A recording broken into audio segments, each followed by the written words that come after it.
Saturn kemudian bangkit dan hendak menyerang Kuma dan Bonnie, namun dihentikan oleh Sanji. Kizaru yang melihat hal itu kemudian merasa takjub dan heran dengan semua perkembangan topi jerami yang semakin kuat. Sementara itu, dia juga kemudian bangkit dan hendak membantu Saturn karena dirinya menyadari jika kini situasi semakin sulit apalagi setelah datangnya Kuma. Saturn kemudian sangat marah. Dia kemudian mengatakan jika pulau itu telah mengancam seluruh dunia dan harus segera dihancurkan beserta semua isinya. Saturn juga memerintahkan semua armada perang untuk segera membidik dan menghancurkan semua jeti abu atas nama keadilan. Diperlihatkan Saturn dengan wajah menakutkan. Saturn yang sangat marah dan sangat mengutuk mereka yang telah menjadi pengkhianat, yaitu Kuma dan juga seorang bajak laut yang bisa membangkitkan kekuatan kuno dewa yaitu Luffy. Situasi di Pulau Egghead semakin memanas setelah Saturn marah besar dan ingin segera menghancurkan pulau tersebut. Semua orang berhamburan mencoba untuk menyelamatkan diri mereka masing-masing. Saturn dan juga Kizaru masih berada di pulau, sementara para pasukan angkatan laut lainnya akan segera melakukan pengaboman. Sementara itu, Vegapunk mencoba bernegosiasi dengan Saturn yang terlihat sangat-sangat murka. Vegapunk mengatakan jika Saturn tidak harus menghancurkan pulau tersebut. Vegapunk juga mengatakan jika bukannya sudah cukup bagi Saturn untuk menghabisi dirinya saja. Vegapunk tidak ingin pulau tersebut hancur, karena di sana terletak banyak sekali penelitian yang jika dihancurkan, maka akan membuat ilmu pengetahuan dunia tertinggal 100 tahun. Namun sayangnya Saten tidak mau menerima pernyataan Vegapunk tersebut. Dia ternyata mencurigai Vegapunk yang telah berkhianat dengan pemerintah dunia dan sedang berusaha untuk menutupi sesuatu. Apalagi setelah melihat bagaimana Kuma bisa berbalik menyerang Saturn dan angkatan laut lainnya, padahal Vegapunk telah bersumpah jika dirinya sudah melakukan operasi kepada Kuma seutuhnya supaya dia tidak memiliki ingatan apapun. Saturn masih marah kepada Vegapunk dan mengatakan jika kemajuan tidaklah diperlukan bagi dunia. Vegapunk lalu menyebutkan jika ini semua demi kemanusiaan. Namun sayangnya Saturn masih saja tidak peduli dan tidak mau menghentikan pengeboman. Vegapunk semakin terpuruk, apalagi setelah Saturn mengatakan jika dirinya telah melenyapkan kapal yang membawa beberapa orang yang lolos dari Egghead kemarin. Saturn beranggapan jika bisa saja salah satu di antara mereka ada yang mengetahui rahasia mengenai abad kekosongan, sehingga dia kemudian menghancurkannya juga. Saturn mengatakan jika semua itu terjadi karena kesalahan Vegapunk juga yang telah menyerat mereka dalam hal ini. Sudah menjadi ancaman dan peringatan bagi siapa saja jika mereka yang melanggar hukum karena melakukan penelitian untuk menggali masa lalu, maka mereka akan segera dilenyapkan oleh pemerintah dunia. Saat ini, semua angkatan laut berhamburan naik ke kapal dan siap untuk proses pengeboman kapal. Di tengah-tengah suasana yang kacau itu, Sanji menyuruh yang lainnya untuk segera menaiki roket vakum dan segera meninggalkan tempat tersebut. Sementara itu, Vegapunk juga masih bersitegang dengan Saturn dan terus mengelur waktu. Sementara Bonnie menanyakan bagaimana dengan Vegapunk yang kemudian dijawab oleh Sanji jika jangan mengkhawatirkan hal itu. Rombongan dari Atlas dan juga Franky yang membawa Kuma dan Bonnie pergi menggunakan roket malah gagal karena digagalkan oleh Kizaru dengan menggunakan serangan Emano Marukumo. Oleh karena kejadian itu, Kuma dan Bonnie akhirnya keluar dari lintasan. Saturn yang melihat hal itu kemudian memerintahkan yang lainnya untuk segera menargetkan mereka. Dia juga berteriak dengan sangat kuat seakan mengejek Kuma yang telah bertindak sangat bodoh karena mengorbankan seluruh hidupnya untuk menyelamatkan putrinya tersebut.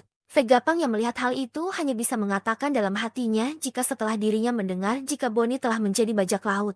Dia selalu berpikir jika skenario terburuk bisa terjadi. Pasifista tidak akan segan menghabisi nyawa meski Kuma adalah ayahnya. Di sisi lain perangkatan laut lainnya yang tengah menemukan keberadaan Luffy segera bergegas untuk menangkapnya. Luffy nampak sangat kekenyangan dan mengatakan jika dirinya sangat kekenyangan. Lalu memperlihatkan suatu adegan mengerikan di mana marinir melihat jika beberapa kapal mereka hancur oleh sekelompok orang yang tidak dikenal. Belum diketahui siapa sekelompok orang tersebut. Para marinir mengatakan jika mereka akhirnya gagal menangkap kapal yang melarikan diri dan harus segera melaporkannya kepada Kizaru.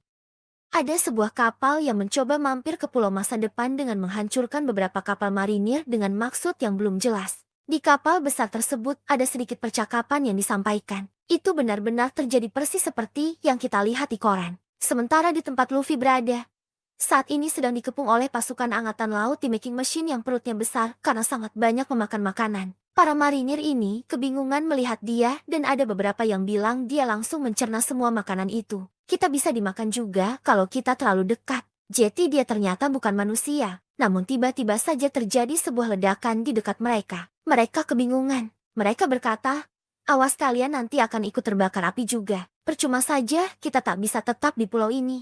Ayo semuanya walaupun dia itu adalah Yonko, kita bisa mengikat dia dengan batu laut. Pada saat itu ternyata Luffy sudah merubah dirinya kembali ke bentuk Gear 5 dan mulai tertawa. Kemudian kita kembali lagi keluar pulau. Di sana kapal pemerintahan dunia terus-menerus membombardir pulau secara brutal. Dengan mengatakan sudah selesai untuk Egghead kali ini. Naik semua ke kapal. Kembali masuk ke dalam pulau dengan melihat situasi terkini keberadaan dari Bonnie dan juga Kuma. Saat ini, mereka bersama dengan Atlas dan juga Frankie berada dalam situasi yang sangat berbahaya. Karena mereka sudah terjatuh sebelumnya saat menaiki vakum roket yang jalur kendaraan tersebut dipotong oleh Kizaru sebelumnya. Mereka semua terjatuh dari atas dan yang mengerikannya lagi adalah para pasifista sudah bersiap untuk menargetkan mereka sesuai dengan perintah dari Saturn. Mereka sudah bersiaga untuk menembakkan serangan laser beam ke arah mereka. Saat itu juga Saturn memerintahkan untuk tembak ayah dan putri bodoh itu secara berkeping-keping. Lalu Vegapunk seperti memberi kode dengan berteriak kepada Atlas, mengatakan berikan itu pada Bonnie. Atlas memberikan suatu informasi kepada Bonnie. Yang nyatanya itu adalah informasi terkait dengan dia yang sudah bisa melakukan perintah kepada Pacifista. Karena sebelumnya Vegapunk sudah mengubah otoritas perintah dari Pacifista yang kini menjadi milik Bonnie. Bonnie langsung berteriak dengan memerintah Pacifista, "Jangan tembak kami ayah, tolong biarkan kami pergi dari pulau ini." Perintah tersebut langsung didengar pada robot raksasa tersebut. Para marinir kebingungan karena tidak mungkin ada yang bisa mendengar perintah tersebut di tengah-tengah ledakan besar yang terjadi. Kemudian Pacifista langsung bereaksi atas perintah tersebut.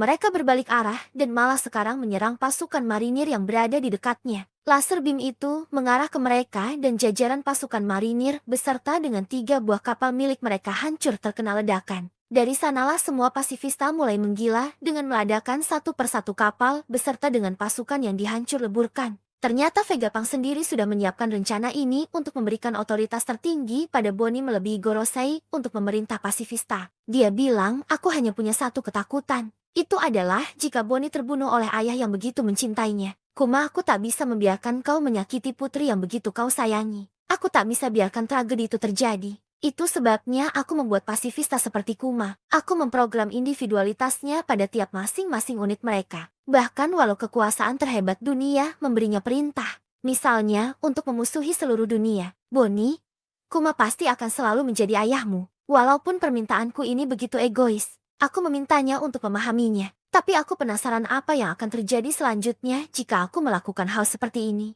Tiba-tiba di saat yang bersamaan juga kejadian mengerikan terjadi. Saturnus berhasil menusuk tubuh Vegapunk dari belakang menggunakan kakinya. Darah mengalir di sekujur tubuh Vegapunk dengan hidung dan juga mulutnya yang berlumuran darah. Bonnie yang melihat hal tersebut langsung berteriak. Reaksi orang lainnya juga sama kagetnya melihat Vegapunk terkena tusukan di tubuhnya. Saturn kembali memerintahkan Kizaru untuk segera memusnahkan Kuma dan juga Bonnie saat itu juga. Kizaru bersiap mengayunkan perang cahayanya ke arah mereka. Target pertama Kizaru tentu saja ayah dan anak, yaitu Bonnie dan juga Kuma. Dia bilang jika kau menyerah sekarang ini tidak akan menyakitimu lagi Bonnie. Untungnya di saat keadaan mencekam tersebut dengan waktu yang benar-benar tepat, Sang Dewa Matahari pun muncul menyelamatkan mereka berdua dengan menghantam Kizaru menggunakan pukulan haki. Kizaru terpental jatuh ke bawah tanah. Bonnie kaget. Dia bilang, Mugiwara dari mana dia dating? Luffy tertawa. Perutku sudah kenyang. Kekuatanku sudah pulih sekarang. Ini akan jadi semakin asyik. Setelah itu, Luffy pun mengaktifkan kemampuan awakeningnya untuk mengubah struktur tanah menjadi layaknya karet. Itu pun menyelamatkan Kuma dan juga yang lainnya pada saat mereka terjatuh mendarat di tanah. Efek kekuatan ini pun membuat pulau bergetar, kata marinir. Di sisi lain, Saron terdiam melihat Luffy kembali ke dalam pertempuran. Dan Kizaru pusing berkunang-kunang saat menerima pukulan telak dari Luffy. Setelah mereka semua sudah berhasil aman mendarat di tanah, mereka dengan sigap langsung mengevakuasi Vegapunk yang terlihat berlumuran darah. Di samping itu juga dari kejauhan munculnya Luffy dengan mode Gear 5 membuat aktifnya kembali robot kuno yang terlihat dari sinar matanya. Saat Bonnie ingin mengevakuasi Vegapunk, Vegapunk memberitahu Bonnie bahwa yang selama ini dia impikan bersama dengan ayahnya sudah berada di depan matanya. Bonnie mengingat apa yang dikatakan oleh ayahnya, bahwa dia akan muncul tertawa dan menari pada irama. Vegapunk berkata kepada Bonnie, "Jadi kau sama sekali tak sadar Bonnie. Akhirnya aku juga bisa melihat dengan mata kepalaku sendiri. Itulah Monkey D. Luffy yang diincar Kuma selama ini." Dialah sang dewa matahari nikah. Bonnie berlinang air mata saat melihat Luffy yang seorang nikah berada di depan matanya yang menarik kegirangan. Kuma benar. Buster Call tak akan berpengaruh apapun. Orang-orang di seluruh dunia sudah berharap akan kembalinya dia selama ratusan tahun. Lanjut menuju ke pantai utara di Pulau Egghead. Di sana terdapat kapal bajak laut yang sangat besar akan merapat ke Pulau Egghead. Para prajurit yang menyergap pantai tersebut benar-benar panik melihat kapal besar itu. Mereka berkata, ini adalah laporan di pantai utara pulau. Sebuah kapal besar datang mendekat. Tak salah lagi, tapi harusnya mereka sudah bubar lebih dari 100 tahun yang lalu. Mereka menuju ke arah kita. Tembak semuanya. Kenapa raksasa ada di sini? Dory dan juga Brogy muncul dan mengamuk membantai kapal dari para marinir. Dia berkata beraninya mereka bertanya, kenapa kita di sini Dory? Dunia ini ada beberapa hal yang tak bisa dihindari Brogy. Kami datang untuk menemuimu Mugiwara. Sang dewa matahari. Harapan akhirnya muncul. Para raksasa telah datang. Para raksasa akhirnya datang ke Pulau Egghead. Mereka melakukan penghancuran besar-besaran di kapal milik pemerintahan dunia. Para raksasa menimbulkan masalah yang sangat besar. Di rombongan bajak laut raksasa ini ternyata terdapat Heimou dan juga Kashi. Para raksasa ini kemudian diperintahkan oleh kaptennya yakni Dory dan juga Brogy. Mereka berkata Oimu dan juga Kashi ajak yang lain dan memutarlah. Tenggelamkan semua kapal yang kalian lihat dan hati-hati dengan meriam tersebut. Teh mendengar perintah tersebut. Pasukan raksasa menghancurkan beberapa kapal dengan benar-benar brutal. Pasukan marinir yang melihat semua itu benar-benar tampak panik. Mereka pun melaporkan apa yang mereka lihat. Di sana para bajak laut Giant Warrior telah muncul. Di manakah mereka sebenarnya selama ini? Banyak sekali anggota lama mereka yang juga terlihat. Apa sebenarnya yang mereka inginkan? Kami memastikan adanya Dory dan juga Brogy di kapal mereka. Para bajak laut Giant telah mendarat hancurkan mereka berkeping-keping. Pertarungan ini tidak bisa terelakkan lagi. Beberapa kapal dari marinir benar-benar hancur dengan senjata dari para raksasa. Di sisi lain dari kejauhan, Usopp, Nami dan juga Chopper melihat ada sesuatu keributan di area dekat pantai. Usopp pun mencoba untuk meneropong ke daerah tersebut dan dia benar-benar syok melihat para raksasa datang ke pulau tersebut. Usopp melihat mereka menghancurkan kapal marinir. Usopp pun di sana berkata dan menangis. Para masterku sudah datang. Tapi sedang apa mereka di sini? Itu Master Dory dan juga Brogy. Aku kira kita tidak akan melihatnya lagi di Elbaf. Nami kemudian berkata bahwa aku juga bisa melihat Heimou di juga Kashi. Aku yakin mereka lewat Little Garden untuk menjemput ketua mereka. Kemudian diceritakan tentang perjalanan dari bajak laut raksasa ini. Dahulu dunia ini diteror oleh grup besar yang dipimpin oleh dua kapten yaitu Dory dan juga Brogy. Kru dari mereka bubar setelah terjadi perselisihan. Luffy dan teman-temannya membantu mereka saat berduel berabad-abad mereka berakhir. Tak lama saat menyerang pulau lain mereka pun bertemu dan berteman dengan Oimu dan juga Kashi. Sepasang raksasa yang pergi untuk memeriksa kapten mereka. Di sana ada pula Addison yang menjelaskan bahwa para raksasa ini berhasil untuk mendorong mundur para marinir. Addison bilang bahwa dia tidak percaya bahwa bajak laut topi jerami dan juga para raksasa ini saling kenal satu sama lain. Dijelaskan juga di sini bahwa datangnya para raksasa ini. Mereka tahu dan mendengar kabar di koran. Karena pihak angkatan laut merekrut banyak orang untuk operasi ini. Jadi tentu saja berita ini pasti akan masuk ke koran. Usopp kemudian menjelaskan bahwa mereka ke sini bukan untuk berperang. Mereka datang ke sini untuk menolong kita. Jadi kita harus segera menyelesaikan persiapan kita. Setelah itu, kelompok dari Nami pun mendapat telepon dari Brook dan juga Lilith yang menjelaskan bahwa mereka berdua dengan Thousand Sunny akan segera ke lokasi mereka. Di sini, Brook selalu enjoy dan juga rileks menikmati keadaan genting. Bahkan dia sambil minum teh. Lilith mengatakan bahwa kepala tengkorak ini memang sepertinya benar-benar kosong. Di sisi lain, Jinbe saat ini berupaya untuk menuju ke lokasi dari Roronoa Zoro berada. Dia menjemput Zoro karena waktu pelarian sudah semakin menipis. Di lokasi pertempuran antara Zoro pun masih berlangsung bertarung sengit melawan Lucci. Zoro bilang, kau kuat juga.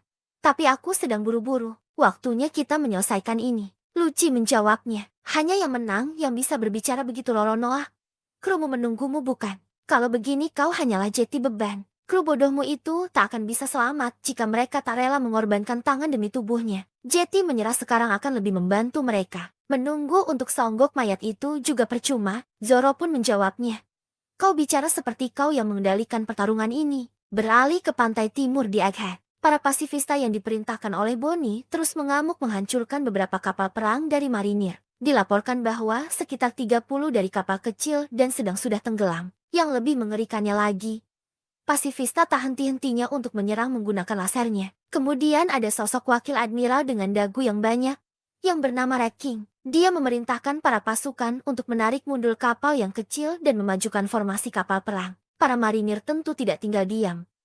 Mereka juga menembakkan Marine mereka ke arah pasifista, dan beberapa pasifista juga tumbang. Red King bilang bahwa pemandangan yang menyedihkan. Tak kusangka kita para marinir harus menembak ke senjata kita sendiri. Beralih ke posisi dari Luffy dan juga Bonnie berada. Sosok dari Nika sudah dilihat oleh Bonnie yang dimana Nika sedang menari di udara. Di sana kemudian ada percakapan menarik antara Bonnie dan juga Luffy. Luffy bertanya, kenapa kau menangis? Bonnie bilang, mana mungkin aku tak menangis, dasar bodoh. Aku sudah lama sekali mencarimu. Luffy menjawabnya dengan santai. Tapi bukankah dari tadi aku di sini? Bonnie pun mengatakan, tapi aku tak tahu kalau kau itu adalah Nika. Luffy bingung. Apa itu Nika? Dan pukulan lembek macam apa yang kau pakai tadi? Bonnie bilang, aku tadinya mau pakai pukulan besar lantur sepertimu. Kalau memang lembek, kenapa kau tak tunjukkan bagaimana yang seharusnya? Pukul si tua bangka itu demi Vegapunk, agar kita bisa pergi segera dari sini. Saturn bilang, kecoa macam apa kalian? Tak berhak hidup di dunia. Luffy akan mempraktikkan cara memukul yang benar dari Bonnie. Namun pada saat dia mempersiapkan pukulannya, Saturn menyerangnya dengan menggunakan kekuatan matanya. Efek serangan yang dihasilkan tentu membuat kepala Luffy sedikit terpental dan sedikit mengeluarkan cairan merah. Luffy kemudian berteriak, kau akan membayar karena telah menyakiti teman-temanku. Luffy akhirnya mengeluarkan teknik terbarunya, Gomu Gomu no Don Gatling. Pukulan Luffy bertubi-tubi menghajar wajah dari saat Saturn yang mengeluarkan banyak sekali darah. Itu langsung dilihat oleh Bonnie, Kuma dan juga Vegapunk. Efek serangan tersebut mementalkan Saturn keruntuhan bangunan. Setelah itu, Franky pun memerintahkan Bonnie untuk segera pergi dengan menggunakan sepatu roket di bawah kakinya,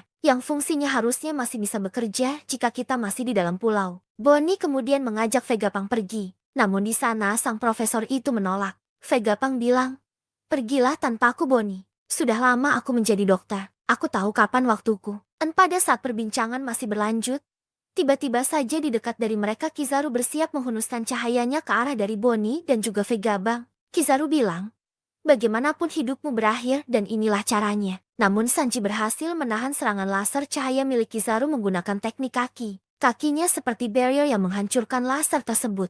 Kizaru dan juga Franky benar-benar terkejut melihat pertahanan kaki dari Sanji. Sanji berkata, cinta bersinar lebih terang dari cahaya. Kizaru pun meresponnya jika itu benar mereka harus membuang semua buku fisika dan tulisan dari awal. Bonnie, Franky, Atlas, dan juga Kuma langsung bergegas keluar dari arena pertempuran tersebut meninggalkan Vegapunk. Kizaru bilang, sekarang aku dalam masalah besar. Mereka pasti berharap aku setidaknya membawa kepalamu setelah semua ini. Sanji menjawabnya, kau sebaiknya mulai pikirkan surat permintaan maaf kalau begitu. Beralih lagi ke kondisi dari Saturn yang mencoba kembali berdiri dari reruntuhan. Namun tiba-tiba ada seseorang yang mencoba untuk mendekatinya. Ternyata sosok tersebut adalah dua anggota dari kru bajak laut Kurohige yang sedang mendekati Saturn. The Supersonic Van Ogre dan pemburu bulan sabit Katarina Devon. Devon bilang, tak setiap hari kulihat salah satu Gorosei terkapar di tanah.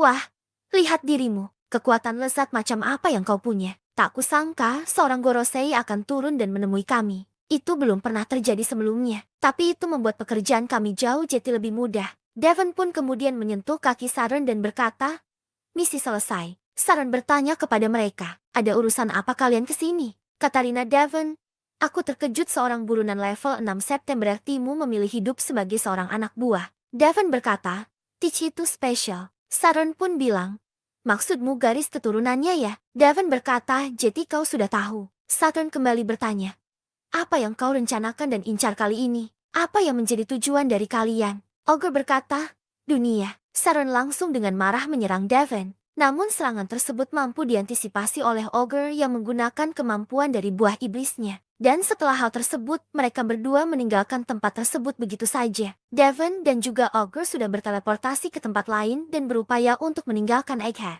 Sesaat sebelum dua orang anggota bajak laut Kurohige ini meninggalkan Egghead, ada seseorang yang berusaha untuk mengikuti mereka. Dan ternyata orang tersebut adalah Caribou. Dia berkata, aku mohon tunggu sebentar Supersonic Van Ogre dan Moon Hunter Katarina Devon. Aku menyangka kita akan bertemu di tempat seperti ini. Aku juga banyak laut sepertimu. Namaku adalah Karibo. Aku sudah lama sekali mencari kalian. Maksudku sudah benar-benar sangat lama. Aku selalu bermimpi menjadi anak buah dari bajak laut Black Bear. Ini adalah mimpiku seumur hidup. Jadi tolong ajak aku bertemu dengannya. Diperlihatkan beberapa kapal dari marinir satu persatu tenggelam karena ulah dari tembakan pasifista. Di dekat sana, di sebuah hutan ada Ogre dan juga Devon yang berencana untuk meninggalkan tempat tersebut. Setelah misi dari mereka tercapai untuk menyenuh tubuh dari Saint Saturn. Namun di belakang mereka tiba-tiba ada Karibo yang meminta pertolongan mereka untuk membawanya pergi dari pulau tersebut dan ingin bertemu dengan sosok Kurohige. Disinilah ada beberapa percakapan dari mereka. Dimulai dari Karibo yang berkata,